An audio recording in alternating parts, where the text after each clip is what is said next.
Hi, everybody. Today I'll be talking about a very serious and often hidden issue, the impact of domestic violence on a child's development. Many children around the world grow up in homes where they are yelling, hitting, or emotional abuse between adults, often between parents or caregivers, I'm so sorry, in the family. Even if the child is not directly harmed, witnessing this violence can be deeply traumatic for them. So today we'll look at how this kind of environment affects the child's emotion, relationships, and even brain development. Starting with the introduction of domestic violence and why does it matter?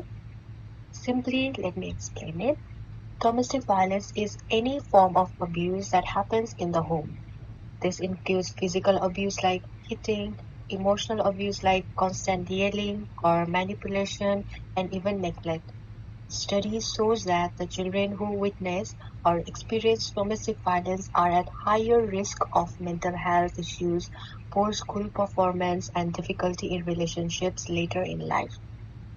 Even though it happens behind closed doors, its effects show up in classrooms, playgrounds, and long into adulthood.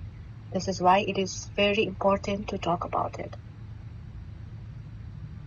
As I said, in this presentation, I'll be focusing on three different major areas where domestic violence impacts children's development. First, let me start with the emotional development, how they feel and handle emotion. Children exposed to domestic violence often live in fear, confusion, and sadness.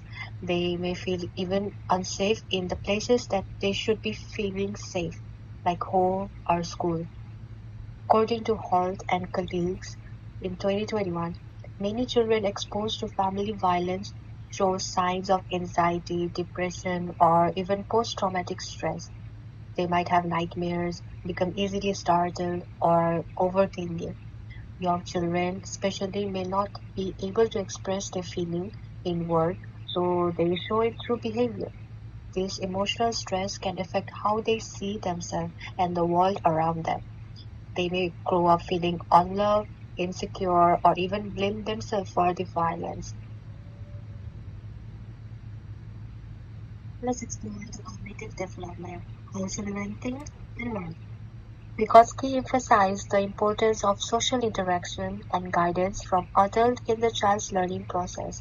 He called this the zone of proximal development, ZPD, where learning happens best with the help of more knowledgeable other MTO, like a caring adult or a teacher.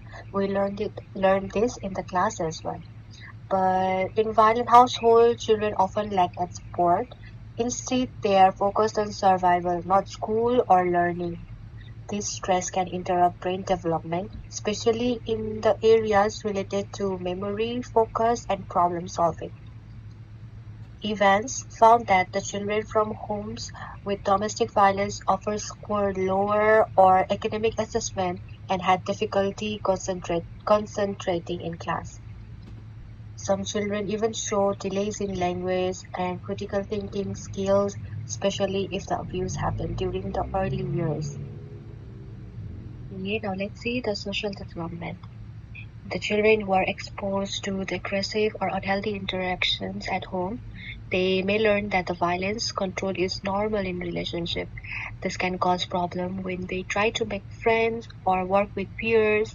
For example, some may become aggressive thinking that yelling or hitting is how to solve problems.